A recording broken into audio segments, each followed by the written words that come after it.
नमस्कार दोस्तों, मैं हूं अमनदीप और स्वागत है आप सभी का ईएनजी ग्लाइड के एक और वीडियो में। आज का ये वीडियो है लेटर राइटिंग को लेके। किसी भी लैंग्वेज में जो राइटिंग स्किल है उसके अंदर बहुत सारी चीजें प्रिस्क्राइब होती हैं, जिनमें से एक है लेटर राइटिंग।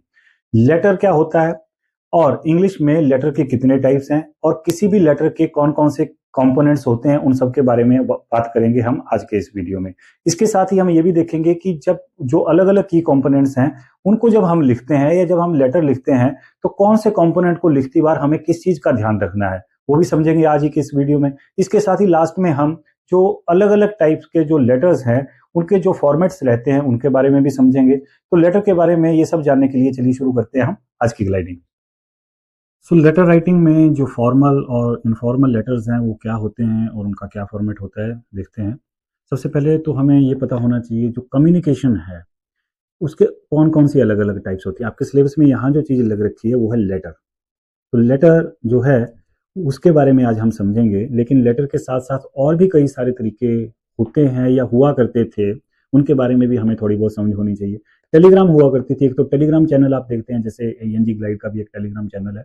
एक तो वो टेलीग्राम चैनल है जो कि आपको आज सोशल मीडिया के थ्रू इन्फॉर्मेशन प्रोवाइड करता है, लेकिन पहले आज से 15-20 साल पहले तक टेलीग्राम जो है वो पोस्ट ऑफिस के थ्रू जो है वो सेंड और रिसीव की जाती थी एक छोटी सी इन्फॉर्मेशन के लिए, लेकिन ये कंपैरेटिवली लेटर के कंपैरेटिवली जो है वो जल्दी पहुंचा करती थी। फैक्स भी हुआ करती थी, एक फैक्स मशीन हुआ करती थी। नई जनरेशन को शायद इसके बारे में ज़्यादा ना पता हो, लेकिन यहाँ से कुछ एक पेज में एक मशीन में पेज डाल के वहाँ डाला जाता था, वो उसको स्कैन करते थे और दूसरी जगह उसको निकाला जा सकता था। बेसिकली एक जगह स्कैनिंग होती थी और दूसरी जगह उसका प्रिंट निकलता था बहुत दूर।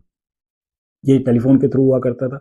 ईमेल भी बहुत ज़्यादा यूज़ होती थी और आज भी होती है ईमेल कम्युनिकेशन के लिए, ऑफिशियल कम्युनिकेशन के लिए बहुत ज़्यादा यूज़ हो रही है आजकल। बहुत सारे लेटर जो है वो ईमेल के थ्रू लिखे जा रहे हैं। और ईमेल राइटिंग क्या होती है इसके बारे में अलग से टॉपिक है और आने वाले टाइम में आपको उसके बारे में अलग से वीडियोज़ मिल जाएंगे। और लास्ट है मैसेज। मैसेज आजकल बहुत ट्रेंड में है, कभी व्हाट्सएप के थ्रू, कभी नॉर्मल टेक्स्ट मैसेज के थ्रू या कई और सारे सोशल मीडिया के थ्रू जो है वो मैसेजेस जो है वो सेंड और रिसीव किए जाते हैं। सो कम्युनिकेशन का सबसे ज़्यादा यूज़ किया जाने वाला तरीका अगर आज की डेट में हम बात करें तो वो मैसेजेस है। ईमेल्स भी जरूर की जाती हैं लेकिन ऑफिशियल लेवल पर होती हैं। लेटर्स की अगर हम बात करें, देखिए टेलीग्राम और फैक्स तो ऑलमोस्ट खत्म हो चुकी है, लेकिन लेटर्स आज भी लिखे जाते हैं। ये बात अलग है कि अब इनफॉर्मल लेटर्स या पर्सनल लेटर्स बहुत कम लिखे जाते हैं, लेकिन फॉर्मल लेटर्स या बिजनेस लेटर्स जो हैं वो आज भी ट्रेंड में है और आज भी वो यूज़ किए जाते हैं और पोस्ट ऑफिस के थ्रू बहुत सारे ऐसे लेटर्स आते जाते रहते हैं। सबसे पहले तो हमें ये पता होना चाहिए कि लेटर क्या होता है। सो लेटर इज बेसिकली ये रिटन या हैंड रिटन हो सकता है, ये प्रिंटेड एक मैसेज है जो हम सेंड करते हैं। It is addressed to a person. पहली बात तो ये है कि लेटर की खास बात है कि किसी ना किसी को तो ये लिखा है, किसी ना किसी को तो ये एड्रेस्ड है। तो इसका मतलब है कि उसका एक एड्रेस होना चाहिए। ईमेल से काम नहीं चलेगा, एक उसके लिए पोस्टल एड्रेस होना चाहिए पोस्ट ऑफिस के थ्रू। ये कोई एड्रेस किसी आदमी का इंडिविजुअल हो सकता है या किसी ऑर्गेनाइजेशन का, किसी कंपनी का, किसी बिजनेस हाउस का या किसी और किसी इस तरीके से कोई स्कूल कॉलेज कुछ ऐसा हो सकता है। ये एक this is a means of communication to convey information provide करने के लिए हम लेटर्स यूज करते हैं। अपने थॉट्स को एक्सप्रेस करने के लिए भी हम लेटर्स का यूज करते हैं। अपनी फीलिंग्स को शेयर करने के लिए भी हम लेटर्स लिखते हैं। रिक्वेस्ट भी करते हैं कई बार हम, या कोई अपडेट प्रोवाइड करने के लिए भी जो है वो हम लेटर्स लिखते हैं। तो कई सारे रीजंस हो सकते हैं लेटर लिखने के पीछे। हालांकि मैं फिर से बताऊं कि पर्सनल फीलिंग्स को शेयर करना यहाँ पे यूज होता है, पर्सनल थॉट्स को भी करने आज भी लेटर्स टू एडिटर्स लिखे जाते हैं और वो भी आपके लिए सिलेबस का एक पार्ट है ऑलरेडी। टाइप्स की बात करें तो मोटे मोटे तौर पर मेजर जो डिवीजन है वो दो ही है, फॉर्मल लेटर्स और informal letters. Formal letters and informal letters. Formal letters को हम ऑफिशियल लेटर्स भी कहते हैं और इनफॉर्मल लेटर्स को हम पर्सनल लेटर्स भी कहते हैं। तो इनफॉर्मल लेटर का मतलब है कि जो पर्सनल लेटर्स है और फॉर्मल लेटर का मतलब है जो ऑफिशियल लेटर। ऑफिशियल लेटर का मतलब जो किसी बिजनेस, ये बिजनेस लेटर्स इसमें आते हैं। कवर लेटर्स भी आते हैं। कवर लेटर्स क्या होते हैं उसके बारे में किसी और वीडियो में बात करेंगे, खासकर जब रिज्यूमे वाली बात करेंगे तो उसमें कवर लेटर्स भी आएगा, उसमें बात करेंगे। ऑफिशियल कॉरेस्पॉन्डेंस है ये बेसिकली, एक ऑफिस दूसरे ऑफिस के साथ या एक इंडिविजुअल दूसरे किसी ऑफिस के साथ, किसी मैनेजमेंट के साथ, किसी बिजनेस हाउस के साथ जब कम्युनिकेट करता है तो उसे हम फॉर्मल लेटर कहते हैं या ऑफिशियल लेटर। ऑफिशियल लेटर से ही पता चल रहा है कि ऑफिस इसमें इंक्लूडेड है वर्ड। तो जब कोई बात कम्युनिकेट किसी ऑफिस के साथ कोई कम्युनिकेशन की जाती है किसी लेटर के थ्रू तो उसे हम ऑफिशियल लेटर कहते हैं या उसे हम फॉर्मल लेटर, क्योंकि ये फॉर्मेलिटी एक फॉर्मल है, उसमें सारी फॉर्मेलिटीज का ध्यान रखना पड़ेगा। इनफॉर्मल लेटर जो होते हैं वो पर्सनल लेटर्स होते हैं, फ्रेंड्स को हो सकते हैं, फैमिली के मेंबर्स को हो सकते हैं, किसी रिलेटिव को हो सकते हैं, राइट। तो ऐसे जो लेटर्स होते हैं उन्हें हम पर्सनल लेटर्स कहते हैं या इनफॉर्मल लेटर्स कहते हैं। किसी भी लेटर के कौन कौन से की कंपोनेंट्स होते हैं। की कंपोनेंट्स में देखिए, चाहे वो लेटर फॉर्मल हो, चाहे वो इनफॉर्मल हो, चाहे ऑफिशियल हो, चाहे वो बिजनेस लेटर हो, चाहे वो पर्सनल लेटर हो, हर एक लेटर में कुछ कंपोनेंट्स रहेंगे। जैसे सेंडर्स एड्रेस कॉमन रहेगा, लेटर कौन लिख रहा है ये दोनों में ही आएगा, चाहे पर्सनल लेटर्स हो चाहे ऑफिशियल लेटर्स हो। तो सबसे पहला जो की कंपोनेंट है कि एक लेटर का, हर एक टाइप ऑफ लेटर का, वो है सेंडर्स एड्रेस। सेंडर का एड्रेस होगा ही होगा, ये कुछ भी हो सकता है। डेट उसमें जरूर आएगी, सेकंड कंपोनेंट क्या है, डेट है, डेट उसमें जरूर आएगी। तीसरी बात है रेसिडेंस एड्रेस, ये जो किसको लेटर लिखा जा रहा है, पहले में लेटर कौन लिख रहा है, दूसरा किसको लेटर लिखा जा रहा है, उसका एड्रेस बहुत जरूरी है। और ये खासकर फॉर्मल लेटर्स में तो ये बहुत जरूरी हो जाता है, जो फॉर्मल लेटर्स होते हैं, जो ऑफिशियल लेटर्स होते हैं, कि कौन से ऑफिस में ये लेटर जाएगा, भाई किस आदमी को ये लेटर जाएगा, तो उसमें आप फॉर्मल लेटर्स में तो रेसिपिएंट्स एड्रेस तो आप लिखेंगे ही लिखेंगे। पर्सनल लेटर्स में कुछ जो तरीके हैं या कुछ जो लोग हैं या कुछ ऐसा मानते हैं कि इसमें वो आप नहीं भी लिखते हैं, कोई अंडरस्टूड सा होता है कि पता नहीं किसको लिख रहे हैं। सब्जेक्ट जो है ये एक बहुत इंपॉर्टेंट कंपोनेंट है, लेकिन यहाँ आपको ये ध्यान रखना है कि सब्जेक्ट वाला पार्ट जो है वो सिर्फ और सिर्फ फॉर्मल लेटर्स में आएगा।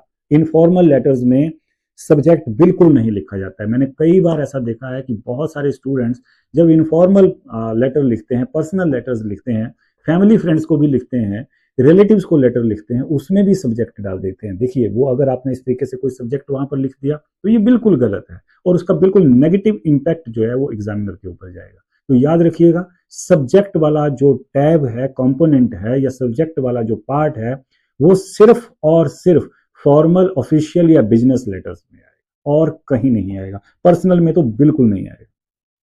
सैल्यूटेशन उसके बाद नेक्स्ट चीज आती है। सैल्यूटेशन का मतलब है कि आप ग्रीटिंग किस तरीके से करते हैं, हेलो, हाय हो गया, डियर हो गया, रिस्पेक्टेड हो गया, सर हो गया, मैडम हो गया, ये सैल्यूटेशन है, डिटेल में आगे करेंगे। उसके बाद बॉडी का मतलब है कि जो उसका मेन कंटेंट है, मेन आइडिया जहां से आप बात जो सारी चीजों के बारे में है उसे हम बॉडी कहेंगे।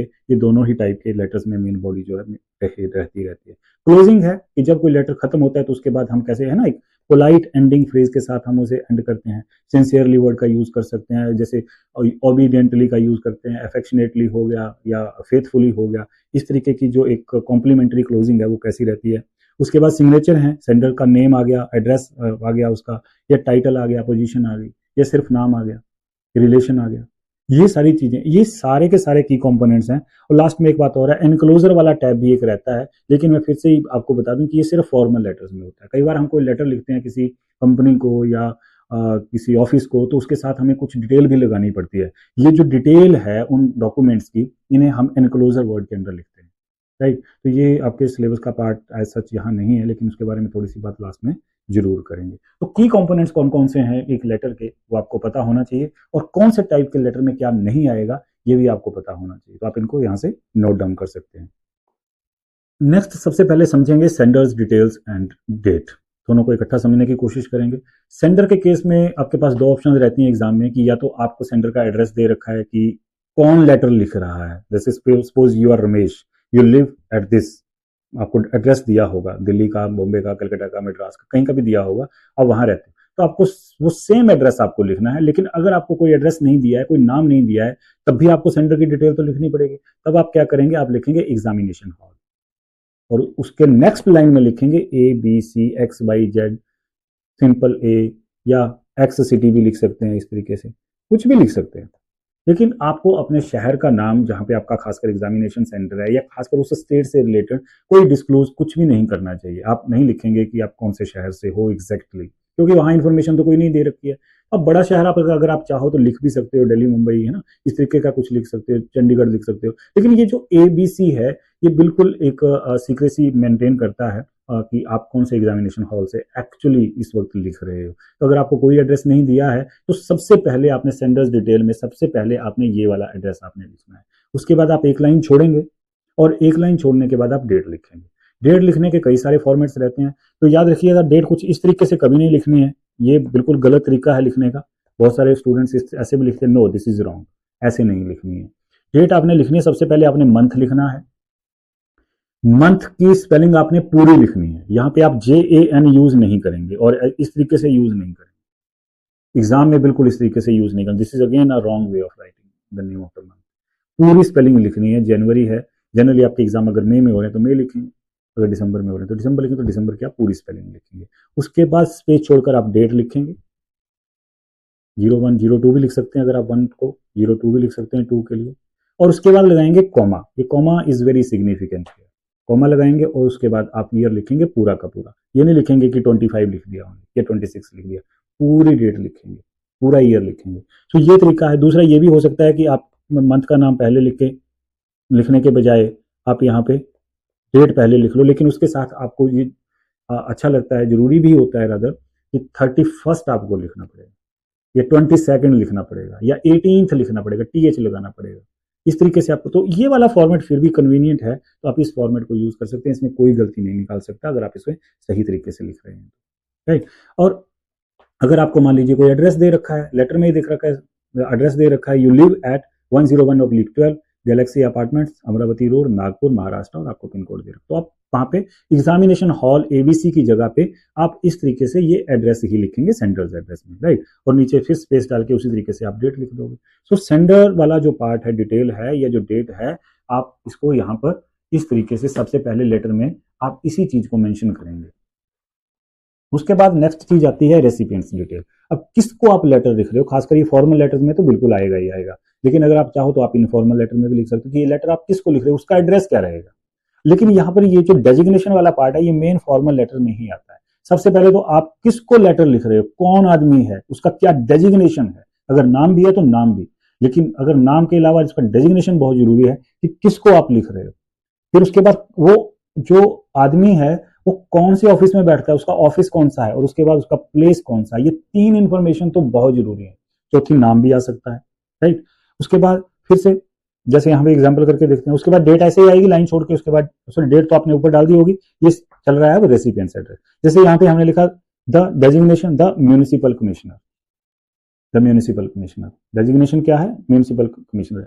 और म्यूनिसिपल कमिश्नर कहाँ बैठता है, म्यूनिसिपल कॉर्पोरेशन के ऑफिस में, ऑफिस ऑफ, या आप लिख सकते हैं म्यूनिसिपल कॉर्पोरेशन ऑफिस भी लिख सकते हैं अगर आप यहाँ पे चाहो साथ में। और कौन सा, उसके बाद आएगा प्लेस तीसरे नंबर पर। तो कम से कम 3 लाइन तो यहाँ बनेंगी ही ऐसे केस में। एक और एग्जांपल के थ्रू समझते हैं, जैसे लेटर टू द एडिटर है। जब आप एडिटर को कोई लेटर लिखते हैं तो सबसे पहले तो एडिटर का नाम आएगा, द एडिटर।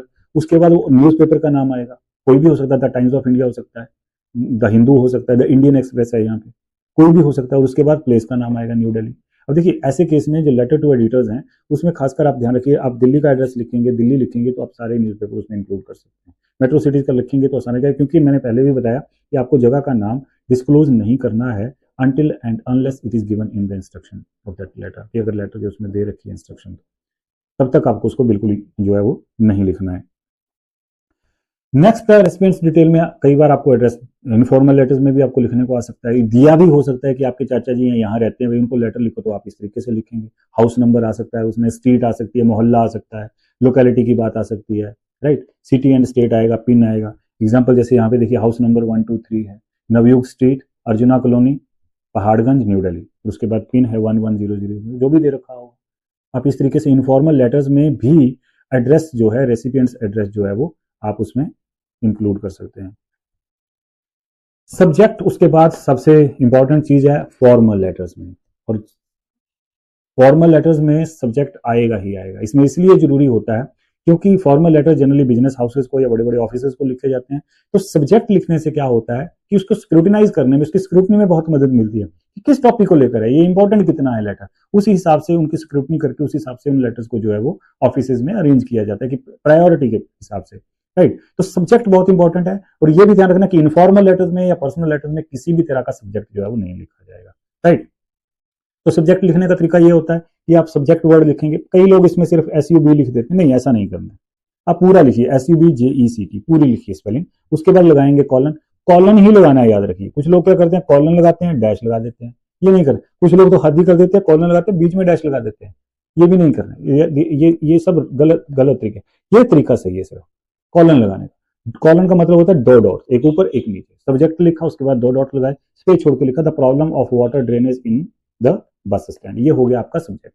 अभी अब यहाँ पे ये वाला ऑर्डर मेंटेन कर सकते हैं, इसे अच्छा लगता है लेटर कि अगर आपका ये एक लाइन से अगर 2 लाइनों में जा रहा है सब्जेक्ट, तो आप इस तरीके से इसको 2 से 3 में जा रहा है, तो आप इस तरीके से इसको यहाँ से आगे लिख सकते हैं। तो इससे क्या होता है, एक सिमेट्री अच्छी लगती है, देखने में वो चीज अच्छी लगती है। एक और एग्जांपल यहाँ पे देख सकते हैं, सब्जेक्ट है the problem of traffic jam at Gandhi चौक।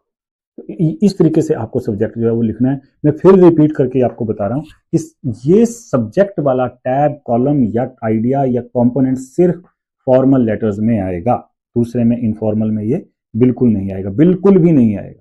उसके बाद आती है सैल्यूटेशन। सैल्यूटेशन का मतलब है कि फॉर्मल लेटर में आप कैसे सैल्यूटेशन करेंगे, कैसे लेटर की शुरुआत करेंगे।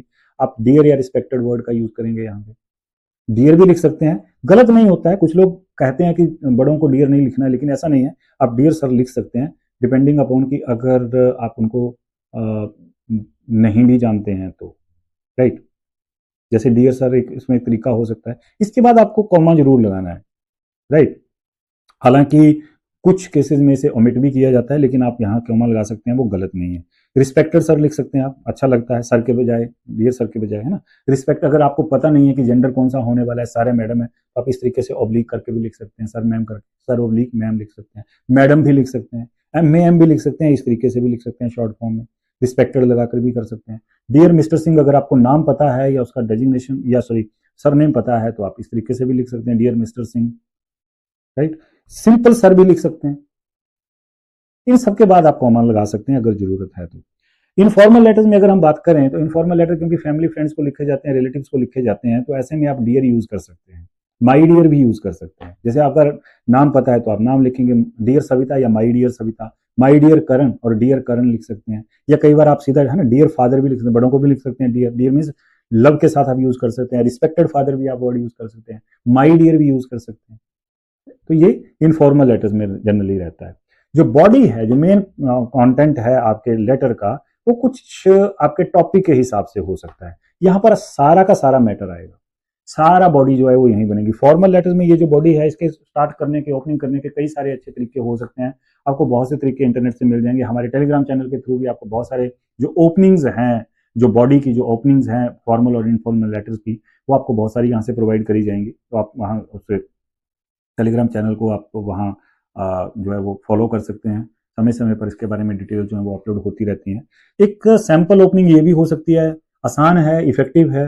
जैसे आप लेटर टू एडिटर लिख रहे हैं किसी को, द एडिटर, द न्यूज़पेपर का नाम, तो उसको आप इस तरीके से शुरू कर सकते हैं, through the column letters to the editor of your esteemed newspaper, I want to bring a serious issue to the notice of the public and authorities. आप ऐसी लाइंस कुछ याद कर सकते हैं या आप बना सकते हैं कुछ इंप्रेसिव सी लाइन, ताकि आपका लेटर जो है वो देखने में, पढ़ने वाले को इंप्रेसिव लगे। बॉडी में, फॉर्मल लेटर में एक और एग्जांपल के थ्रू देख लेते हैं। सैंपल ओपनिंग अगर हम बात करें, I am writing to bring a problem to your notice that has caused inconvenience to the general public and needs your immediate attention. मान लीजिए आप कोई, जैसे वो इनसैनिटरी कंडीशन है, या अभी हमने बात करी कि ड्रेनेज सिस्टम अच्छा नहीं है, उसके बारे में अगर आपने बात लिखनी है, अब इस तरीके से लेटर की ओपनिंग जो है वो बॉडी वाले पार्ट की सैल्यूटेशन के बाद, रिस्पेक्टेड सर के बाद, आप कुछ इस तरीके से जो है वो शुरू कर सकते हैं। जब इनफॉर्मल लेटर्स की बात करें तो क्योंकि वो तो आपने अपने परिवार को लिखने हैं, तो आप उसको किसी भी तरीके से शुरू कर सकते हैं। बड़े सारे तरीके होते हैं कि मैं तो भाई ठीक ठाक हूँ, आप भी ठीक ठाक होंगे, I hope this letter finds you in good health and high spirits, it has been a long time since we last met. है ना, कैसे भी आप शुरू कर सकते हैं, किसी भी तरीके से आप बात को शुरू कर सकते हैं। आप आराम से आप ऐसा भी लिख सकते हैं, I am hale and hearty here and hope you are also plucking the flowers of the same garden. और या फिर आप ये भी लिख सकते हैं, you are also sailing and I hope that you are also sailing in the same boat. है ना, it has been too long since we last met, so I decided that I should write to you. मैंने सोचा भाई मैं तुम्हें लिखना शुरू, क्योंकि ये इनफॉर्मल लेटर है, तो आप इसमें जो पर्सनल फीलिंग्स हैं, इमोशंस हैं, उनको आप यहाँ पर अच्छे से एक्सप्रेस कर सकते हैं, जो भी आपके दिमाग में आता है, provided your English should be correct grammatically, और उसका सिंटेक्स भी जो है वो सही होना चाहिए। जो क्लोजिंग है फॉर्मल लेटर्स की, उसमें कॉम्प्लीमेंट्री क्लोजिंग में अगर हम देखें तो एक कंक्लूडिंग रिमार्क जरूर लिखना चाहिए। कंक्लूडिंग रिमार्क किसी भी चीज़ के बारे में हो सकता है कि आप कंसिडरेशन आप सीख कर सकते हो कि भाई बात मनवाने के लिए, अटेंशन आप सीख कर सकते हो, कॉपरेशन आप सीख कर सकते हो, कॉपरेशन के बारे में बात कर सकते हो। जैसे कॉम्प्लीमेंट्री क्लोजिंग का अगर सैंपल देखें हम, तो जैसे कोई आप लिख रहे हैं, I look forward to your intervention and seek a permanent solution in the public interest.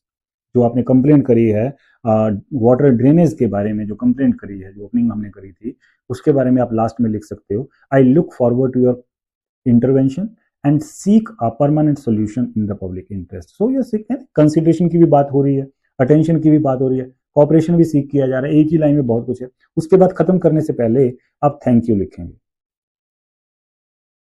Thanking you भी लिख सकते हैं। थैंक यू लिखेंगे और थैंक यू लिखने के बाद आप एक लाइन छोड़ेंगे और लाइन छोड़ने के बाद आप लिखेंगे योर्स सिंसियरली। अब ये सिंसियरली लिखना है, फेथफुली लिखना है, वो डिपेंड करता है, लेकिन जनरली फॉर्मल लेटर्स में सिंसियरली सबसे सही शब्द रहता है, योर्स सिंसियरली। और योर्स के कुछ इस तरीके से आएगा, इसमें भी बहुत सारे स्टूडेंट्स गलती करते हैं। कई लोग क्या करते हैं, योर को एक तो वाई कैपिटल आएगा अगर आप शुरू में लिख रहे हैं, तो कई लोग ऐसे कर देते हैं, अपोस्ट्रोफी लगा देते हैं, दिस इज रॉन्ग। कई लोग क्या करते हैं, Y O U R S के बाद यहाँ लगा देते हैं, ये भी गलत है। इसका जो सिंपल तरीका है वो Y O U R S, और ऐसा हम क्यों करते हैं वो किसी और वीडियो में बात करेंगे, लेकिन यहाँ पर ये योर्स कुछ इस तरीके से आएगा, बिना किसी अपोस्ट्रोफी के, कहीं भी नहीं आएगा, चाहे वो फॉर्मल लेटर हो चाहे वो इनफॉर्मल लेटर हो। एक और एंडिंग अगर हम देखें तो कुछ इस तरीके से भी लिख सकते हैं, kindly give some space to my views in the relevant column and of line. Letter to editor में आप इस तरीके की लाइन लिख सकते हैं। ऐसी और भी कई सारी एंडिंग आपको हमारे टेलीग्राम चैनल के थ्रू, पीडीएफ के थ्रू जो है वो मिल जाएंगे, आप वहां से उन्हें चेकआउट कर सकते हैं। और लास्ट में आप फिर से यहाँ भी थैंक यू लिखेंगे और योर्स सिंसियरली। और योर्स सिंसियरली लिखने के बाद जो क्या लिखना है वो बाद में बात करते हैं, उससे पहले जो इनफॉर्मल लेटर्स हैं उनकी एंडिंग हम किस तरीके से कर सकते हैं। आप कुछ भी कह सकते हैं, मौसम का हाल पूछ सकते हैं, कई सारी बातें, इधर उधर की बातें लास्ट में आप डाल सकते हैं, जैसे pay my sincere regards to your parents, wishing you all the best and looking forward to hearing from you soon. इस तरीके से लिख सकते हैं। यहाँ आप थैंक यू नहीं लिखेंगे, यहाँ वार्म रिगार्ड्स लिख सकते हैं, योर्स लविंगली लिख सकते हैं, योर्स अफेक्शनेटली लिख सकते हैं, है ना, ये वार्म रिगार्ड्स आप लिख सकते हैं, राइट। वो आप कुछ ऐसे भी लिख सकते हैं, जैसे I hope you will follow all my instructions in future and perform better in your studies. आप अपने छोटे भाई को लेटर लिख रहे हैं और यहाँ पे इंस्ट्रक्शन दे रहे हैं, तो आप कुछ इस तरीके से लिख सकते हैं। वहाँ भी आप योर्स लविंगली लिख सकते हैं, कॉमा लगा सकते हैं, नहीं भी लगा सकते हैं, अवॉइड करना चाहिए आज के टाइम में, कंप्यूटर की एज में लगभग कॉमा को यहाँ से ओमिट कर दिया गया है। तो लास्ट में जो आप नेम, सिग्नेचर और इनक्लोजर वाला पार्ट है उसको लिखने के लिए क्या ध्यान रखना है कि सबसे पहले तो आपने सेंडर्स नेम लिखना है, चाहे वो फॉर्मल लेटर हो चाहे वो इनफॉर्मल लेटर। नाम लिखना है, नाम सिर्फ तब लिखना है अगर लेटर में नाम दे रखा है, नहीं तो आप सिर्फ रोल नंबर लिखिए वहां पे। उसके बाद टाइटल और पोजीशन लिखनी है, अगर दे रखी है तो लिखनी है, नहीं दे रखी है और फॉर्मल लेटर में अगर कहीं जरूरत बनती है जैसे टीम लीडर तो आप लिख सकते हैं वहां पे टीम लीडर अपने नाम के साथ। फिर अगर क्योंकि एग्जामिनेशन में आप इस चीज को कर रहे हैं तो नाम के बजाय या बाकी टाइटल के बजाय अगर कुछ भी नहीं दे रखा है तो आप सिर्फ अपना रोल नंबर लिख दो, योर्स सिंसियरली, नेक्स्ट लाइन में रोल नंबर 1 2 3 4 5। इस तरीके से आप एंडिंग जो है वो करेंगे। एनक्लोजर्स में फॉर्मल लेटर्स में ही सिर्फ एनक्लोजर्स रहेंगे, मैंने बताया एनक्लोजर्स की लिस्ट बनती है तो आप एनक्लोजर्स लिख के 1 2 3 जितने भी डॉक्यूमेंट्स आप साथ में लगा रहे हैं आप उनको वहां पे कौन कौन से डॉक्यूमेंट्स लगा रहे हैं आप उसकी डिटेल जो 1 2 3 करके वहां पे लिख के बता देंगे। तो इस तरीके से आप इसको एंडिंग कर सकते हो। अगर सैंपल देखें तो लेटर टू द एडिटर का सैंपल कुछ इस तरीके से दिखेगा।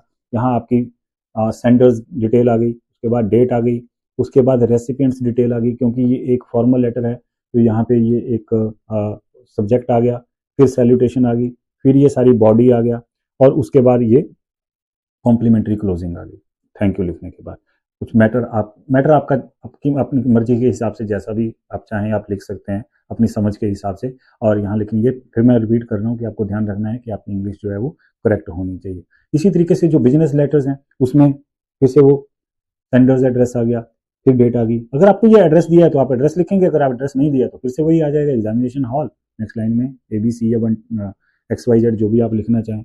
उसके बाद जो डिटेल आ गई जिसको आपने लेटर लिखा है, रेसिपिएंट्स डिटेल, उसके बाद सब्जेक्ट आ गया, सैल्यूटेशन आ गई, बिजनेस लेटर है तो कम्युनिकेशन उसके हिसाब से होगी और लास्ट में कॉम्प्लीमेंट्री आपकी यहाँ पे जो है वो एंडिंग हो जाएगी। जो कंप्लेंट लेटर्स हैं वो भी कुछ इस तरीके से, सबसे पहले आपकी पर्सनल डिटेल आएगी, सेंडर्स एड्रेस आएगा, अगर दे रखा है तो वो आएगा, नहीं तो एग्जामिनेशन हॉल आ जाएगा, फिर डेट आएगी, फिर आपका जो रेसिपिएंट्स एड्रेस है। यहाँ भी सब्जेक्ट जरूरी रहेगा क्योंकि ये भी एक फॉर्मल लेटर है, ऑफिशियल लेटर है। उसके बाद सैल्यूटेशन के बाद आप किसी भी तरीके से अलग अलग जो आपको तरीके बताए हैं वहां से करने के बाद बॉडी में आप जिस तरीके से आपको मैटर लिखने बताया वैसा लिखेंगे और इस तरीके से आप इसकी एंडिंग कर देंगे। लेकिन जो इनफॉर्मल लेटर्स हैं वो थोड़े से अलग रहेंगे। यहाँ पे सेंडर्स एड्रेस आएगा, उसके बाद डेट आएगी और उसके बाद ये जो पार्ट है ये जरूरी नहीं है कि आप इसको लिखो, अगर आपको दे रखा है तो लिखेंगे, अगर आप इसको ओमिट भी कर जाते हैं तो तब भी कोई दिक्कत नहीं है। उसके बाद सैल्यूटेशन आएगा, थोड़ा हटकर रहेगा, माय डियर वर्ड यूज हो रहा है ना, या प्यार से आप बात कर रहे हैं, डिटेल लिखेंगे जितनी आपने लिखनी है और उसके बाद इसको खत्म करेंगे। या विद लव ABC भी लिख सकते हैं, यहाँ पे रोल नंबर भी लिख सकते हैं। आप एग्जामिनेशन में रोल नंबर लिखते हैं गलत नहीं है, लेकिन अननेसेसरली आपने अपने शहर का नाम, अपनी लोकेलिटी का नाम, अपने स्कूल कॉलेज का नाम या ऐसी कोई भी इंफॉर्मेशन जहाँ से आपकी आइडेंटिटी जो है वो दिखती है, उसको आपने लिखने से अवॉइड करना है। एड्रेसेस तभी लिखने हैं डिटेल में जब अगर आपको लेटर में ऑलरेडी उसके बारे में इंफॉर्मेशन जो है वो इंस्ट्रक्शन में प्रोवाइड की गई है। सो इस तरीके से आप फॉर्मल और इनफॉर्मल लेटर्स लिख सकते हैं।